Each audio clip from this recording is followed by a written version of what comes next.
ഒരു മാസം മുന്നേ എന്റെ വീഡിയോ ഒരു ചാനലിൽ ഒരു വീഡിയോ ഇട്ടിരുന്നു. ഒരു പാവപ്പെട്ട ഉസ്താദിനെ സഹായിക്കാൻ നമ്മുടെ ബാസിത്ത് മോന്റെ വീട്ടിലെ വന്നു. എന്നിട്ട് കൂട്ടിക്കൊണ്ടുപോയിട്ട് ആ ഉസ്താദിനെ വീട് വെക്കാൻ വേണ്ടി ഒരു സഹായം അഭ്യർത്ഥിച്ചുകൊണ്ട് ഒരുപാട് ആളുകൾ അതുമായി സഹകരിച്ചു. ഒരല്പം ഫണ്ടൊക്കെ വന്നിട്ടുണ്ട്. ആ പൈസ ഒന്ന് ഉസ്താദിന് കൈമാറുകയാണ്. പിന്നെ ഒരുപാട് ബാക്കി പൈസ ആളുകൾ വീട് തന്നെ സഹകരിക്കാന്ന് പറഞ്ഞിട്ടുണ്ട്. നമ്മൾ ഉസ്താദിന്റെ അടുത്തേക്ക് പോകണം. ബാസിത്തെ പോവാ കേട്ടോ. ബാസിത്തിന്റെ വീടാണിത്. പിന്നെ അവന്റെ പെങ്ങളാണ് നിൽക്കുന്നത്. ഉമ്മ അകത്തുണ്ട്. പിന്നെ വല്ലിപ്പ അല്ലെ മൂത്താപ്പല്ലടാ വെല്ലിപ്പ ഉണ്ട്. ഞങ്ങൾ ഒന്നിച്ച് പോവണം. ഷാദാനി ഉസ്താദിന്റെ വീട്ടിൽ വെച്ച് കാണാം.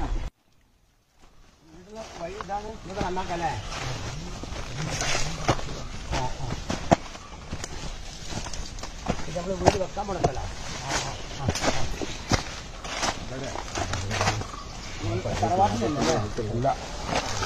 ഉസ്താദിനോട് കൊടുക്കല്ലേ മോനെ? ഇതാ നമ്മളെ ബാസിത്തി മോനുണ്ട്, ഉസ്താദ് ഇവിടെ ഉണ്ട്. അപ്പൊ ഞങ്ങൾ നിങ്ങൾക്ക് തെറ്റേ ഇവിടെ ഞാൻ ആദ്യം അങ്ങനെ അതിന്റെ ഒരുപാട് ആളുകൾ സഹായിച്ചാണ്. അപ്പൊ ഓലെ ലിസ്റ്റാണ് ഇപ്പൊ ഇത്. ഇപ്പൊ ബാങ്ക് വഴി നമുക്ക് വന്നിട്ടുള്ള കാശിന്റെ ഫെഡറൽ ബാങ്കില് ഇവന്റെ അളാപ്പാന്റെ പേരിൽ വന്ന അതിന്റെ പ്രിന്റ് ഔട്ട് എടുത്താണ് കേട്ടാ. ഇതിലിപ്പോ പിന്നെ 300-ലധികം ആളുകള് പണം അയച്ചിട്ടുണ്ട്. 10 രൂപ മുതൽ 5000 രൂപ വരെ ഇതിനകത്ത് വന്നതായിട്ട് കാണുന്നുണ്ട്. 2000 കണ്ടിട്ടുണ്ട്, 3000 വന്നിട്ടുണ്ട് അല്ലെ, 10000 ഉണ്ടാ? 10000 ഉണ്ട് അല്ലേ ലാസ്റ്റത്തെ പേജില്. 10500 ഉണ്ട് അല്ലേ? ഉണ്ടോ? അങ്ങനെയൊക്കെ വന്നിട്ടുണ്ട്. അപ്പൊ പല തുള്ളി പെരുവെള്ളം എന്ന നിലയ്ക്ക് 1,38,000 രൂപ ഇപ്പൊ ക്യാഷ് ആയിട്ട് ഉണ്ടോ? 1,38,000 രൂപയാണ് ഇപ്പൊ ഇതിന് ഞാൻ കണക്കൂട്ടിയപ്പോ കിട്ടിയത്. ആ ക്യാഷ് ഇപ്പൊ ബാങ്കിൽ നിന്ന് എടുത്തു. ഇത് എടുത്തതിന് ശേഷം ഇപ്പൊ ഒരു 4 ദിവസമായി ഇത് എടുത്തിട്ട് അതിനുശേഷം വന്നത് അവിടെ തന്നെ ഉണ്ടാവും. വീഡിയോ ക്യാൻസൽ ചെയ്തു. യൂട്യൂബിൽ നിന്നും ഫേസ്ബുക്കിൽ നിന്നും വീഡിയോ ക്യാൻസൽ ചെയ്തിട്ടുണ്ട്. കാരണം എന്താ വെച്ചാൽ പിന്നെ കുറെ നമ്മുടെ നാട്ടുകാര് സുഹൃത്തുക്കളൊക്കെ ഉസ്താദിന്റെ അടുത്ത് ഈ വീഡിയോ കണ്ടിട്ട് വന്നിട്ട് പറഞ്ഞു, ഉസ്താദെ ഞങ്ങൾ സഹായിച്ചോളാം, സിമന്റ് തരാം, കമ്പി തരാം, എന്താ കക്കൂസ് ഉണ്ടാക്കി തരാം എന്നൊക്കെ പറഞ്ഞ് കുറെ ആൾക്കാർ വന്നിട്ടുണ്ട്. പിന്നെ കുടുംബങ്ങളും സഹകരിക്കാം എന്ന് ഏറ്റിട്ടുണ്ട്. കുറച്ചൊക്കെ സാമ്പത്തിക ചെറുതായിട്ടൊക്കെ ഉള്ള കുടുംബങ്ങളൊക്കെ ഇത് കണ്ടു പോലും പറഞ്ഞു ഞങ്ങളും സഹായിക്കാന്ന് പറഞ്ഞു. അപ്പൊ ഞാൻ നിർത്തിയതാണ് അത് വീഡിയോ. അപ്പൊ ഇതുവരെ സഹായിച്ചങ്ങൾക്കൊക്കെ ഒരുപാട് നന്ദി ഉണ്ടത്. എങ്ങനെയാ നന്ദി പറയാന്ന് എനിക്കറിയില്ല. മോനെ ഇതാണ് ഇപ്പൊ നമ്മളെ ബാസിത്തി മോന്. ആ മോനെന്നെ ഇത് ഇൻഷാ അല്ലാഹ് ബിസ്മിൻ ചൊല്ലിയിട്ട് ഉപ്പാക്കന്റെ കയ്യിലോട് കൊടുക്കി അത് കൂടിക്കോളേ തെളിവാകട്ടെ. ഏതാ അയൽവാസികളും എല്ലാവരും കൂടിയിട്ടുണ്ട്. എന്റെ വെല്ലിപ്പയാണത്. പിന്നെ നാട്ടുകാരൻ തന്നെയാണ് ഒരു ഫൈസി. പിന്നെ ആരും ഇപ്പൊ കൂടുതലൊന്നും കൂടിയിട്ടില്ല. ഇനിയൊക്കെ ഇവരായിട്ടാണ്ട് കാര്യങ്ങളാണ് മുന്നോട്ട് പോട്ടെ. ബിസ്മിൻ ചൊല്ലി കൊടുത്തോളി. ഈ കുട്ടിക്കും വേണ്ടിയിട്ട് നിങ്ങൾ ദ്വാരക്കണം. ഇവന്റെ മുന്നിട്ട് ഇറക്കാണിത്. ഇവൻ പറഞ്ഞു ഇവന്റെ ഉമ്മയോട്, ഉമ്മ പറഞ്ഞു ഇവന്റെ ഉപ്പയോട്. ഉപ്പ ഗൾഫിലാണ്. അത് കഴിഞ്ഞപ്പോ എന്റെ എളാപ്പാനോട് പറഞ്ഞു, എളാപ്പ എന്നോട് പറഞ്ഞു. അങ്ങനെയാണ് ഞാനിവിടെ എത്തുന്നതും നിങ്ങളെ ഉസ്താദിനെ കാണുന്നതും. ഉസ്താദിന് എന്തെങ്കിലും ഒരു വീട് ഉണ്ടാക്കണം എന്ന്. അപ്പൊ മാഷാ അല്ലാഹ് ഒരു 5 സെന്റ് ഭൂമി ഇവിടെ റെഡി ആയിട്ടുണ്ട്. ഉസ്താദിന്റെ പേര് തന്നെ 5 സെന്റ് ഭൂമി പോയി കണ്ടു ഞങ്ങള്. അതിനകത്ത് തന്നെയാണ് ഓരോരുത്തർ കട്ടില് തരാൻ പറഞ്ഞിട്ടുണ്ട്, ജനാല തരാൻ പറഞ്ഞിട്ടുണ്ട്, സിമന്റ് തരാൻ പറഞ്ഞിട്ടുണ്ട്. അതുപോലെ ഒരാളെ കക്കൂസല്ലയുടെ മോനെ ബാത്റൂമിന്റെ എന്തൊക്കെ തരാറുണ്ട്. അപ്പൊ ഇതാണ് നടക്കും ഇൻഷാ അല്ലാഹ്. അപ്പൊ 38 കൊണ്ട് വീടാവില്ല, എന്നാലും ബാക്കിയുള്ള എല്ലാവരും സഹകരിക്കും. അതുകൊണ്ട് ഞാൻ ആ വീഡിയോ നിർത്തിയിരിക്കുകയാണ്. എല്ലാ കൂട്ടുകാർക്കും അതിലൊരു രൂപ സഹായിച്ച മനസ്സുകൊണ്ടും നിങ്ങൾ സഹായിച്ച് അതിനുവേണ്ടി പരിശ്രമം നടത്തിയ കൊടുക്കണം എന്ന് നെയ്യത്താക്കിയവർക്ക് വരെ പഠിച്ചോനെ എന്റെ കൂലി കൊടുക്കും. ഉസ്താദ് ഒന്ന് വരുന്നാളി എന്റെ പ്രേക്ഷകർക്ക് വേണ്ടിയിട്ട് ഒന്ന് വരുന്നാളി. അല്ലാഹു സുബ്ഹാനഹു വ തആല അദ്ദേഹത്തിന് വേണ്ടി സഹകരിച്ച എല്ലാവർക്കും അർഹമായ പ്രതിഫലം ഇരു വീട്ടിലും നൽകി അനുഗ്രഹിക്കുമാറാവട്ടെ. മതി ഇൻഷാ അല്ലാഹ്. ബാക്കിയൊക്കെ അല്ലല്ലാഹ് പഠിച്ചോ എല്ലാം കാണുന്നുണ്ടല്ലോ. അവിടേക്ക് ഞാൻ വിട്ടു കൊടുക്കണ്. അപ്പൊ ഈ ഒരു കടലാസിന്റെ പ്രിന്റ് ഔട്ട് നിങ്ങൾ അതിന്റെ അവിടേക്കാൻ വെച്ചാളി. ആവശ്യം നമുക്ക് എടുക്കാം. നിങ്ങൾ വീട്ടിൽ കൊണ്ട് വെച്ചാളി. ഇതിപ്പോ തന്നവരുടെ കണക്കാണ്. എപ്പോഴെങ്കിലും ആവശ്യം നമുക്ക് ഉപയോഗിക്കാം.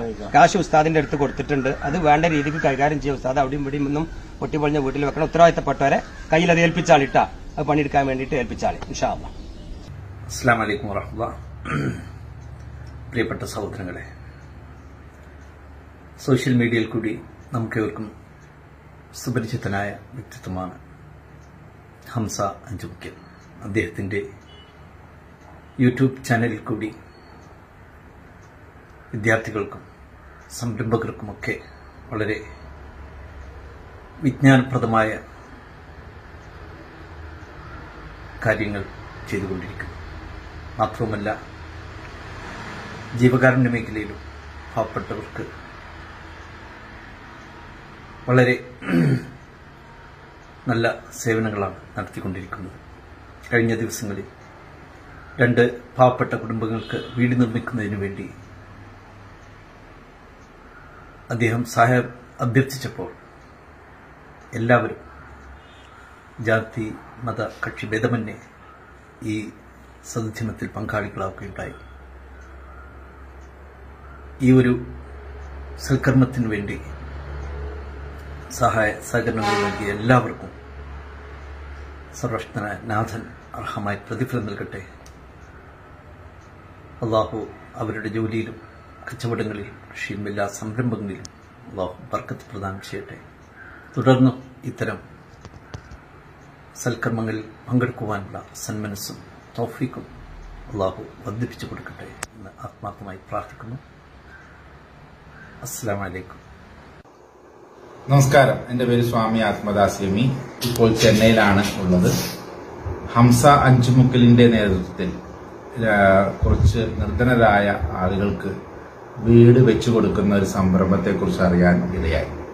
മാത്രമല്ല, പ്രാർത്ഥനാ നിർഭരമായ ഒരാശംസയാണ് ഈ ഒരു അവസരത്തിൽ നേരാൻ ആഗ്രഹിക്കുന്നത്. ആ വീടുമായി ബന്ധപ്പെട്ട് നിൽക്കുന്നവർക്കും ആ വീടിന് വേണ്ടി സഹായിച്ച, അതിന്റെ നിർമ്മിതിക്ക് വേണ്ടി സഹായിച്ച എല്ലാ സുമനസ്സുകൾക്കും, അതോടൊപ്പം ഹംസ അഞ്ചുമുക്കലിനും ഒക്കെ ആ ടീമിനും എല്ലാവർക്കും നന്മയുണ്ടാകട്ടെ എന്ന് ആദ്യമായിട്ട് പ്രാർത്ഥിക്കുകയാണ്. ഇതൊരു വലിയ നല്ല പ്രവൃത്തിയായി ദൈവം നമ്മളിൽ നിന്ന് സ്വീകരിക്കട്ടെ എന്ന് ആഗ്രഹിക്കുകയാണ്. ഇത്തരം പ്രവർത്തനങ്ങൾ ആരിൽ നിന്നുണ്ടായാലും അകമഴിഞ്ഞ് സഹായിക്കണം, അകമഴിഞ്ഞ് അതിനെ പ്രോത്സാഹിപ്പിക്കണം എന്നാണ് എനിക്ക് പറയാനായിട്ടുള്ളത്. ഒരു വീട് എന്ന് പറയുന്നത് പലപ്പോഴും ഒരു ഭയങ്കര ആവശ്യവും സ്വപ്നവുമാണ് പലർക്കും. അതിങ്ങനെയുള്ള സുമനസ്സുകളുടെയൊക്കെ അവരുടെയൊക്കെ നിർലോഭമായ പ്രവർത്തനങ്ങൾ കൊണ്ടും സഹായങ്ങൾ കൊണ്ടുമൊക്കെ അത് സാധൂകരിച്ച് കിട്ടുമ്പോൾ, അത് നിർമ്മിച്ച് കിട്ടുമ്പോൾ അത് വല്ലാത്ത ഒരു അനുഭവമാണ് അവർക്കൊക്കെ. ഏതായാലും എല്ലാവർക്കും ഒരിക്കൽ കൂടി ഈശ്വരന്റെ, ജഗദീശ്വരന്റെ എല്ലാ അനുഗ്രഹങ്ങളും ഉണ്ടാകട്ടെ എന്ന് പ്രാർത്ഥിക്കുകയാണ്. ഏതായാലും ഹൈന്ദവമായ രീതിയിൽ ഇത്തരം അവസരങ്ങൾ ചൊല്ലുന്ന ഒരു പ്രാർത്ഥനയുണ്ട്.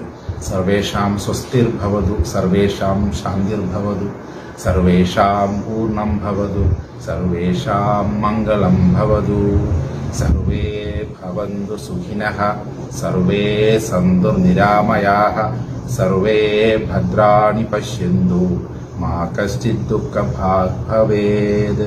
അസതോ മാ സദ്ഗമയ, തമസോ മാ ജ്യോതിർഗമയ, മൃത്യോർമാം അമൃതം ഗമയ. ഓം പൂർണ്ണമദഃ പൂർണ്ണമിദം പൂർണ്ണാത് പൂർണ്ണമുദച്യത്തെ പൂർണ്ണസ്യ പൂർണ്ണമാദായ പൂർണ്ണമേവാവശിഷ്യത്തെ. ഓം ശാന്തി ശാന്തി ശാന്തി. ഹരി ഓം. ശ്രീ ഗുരുഭ്യോ നമഃ. ഹരി ഓം. ഒരിക്കൽ കൂടി എല്ലാവർക്കും എല്ലാവിധങ്ങളായ പ്രാർത്ഥനാശംസകളോടെ നമസ്കാരം.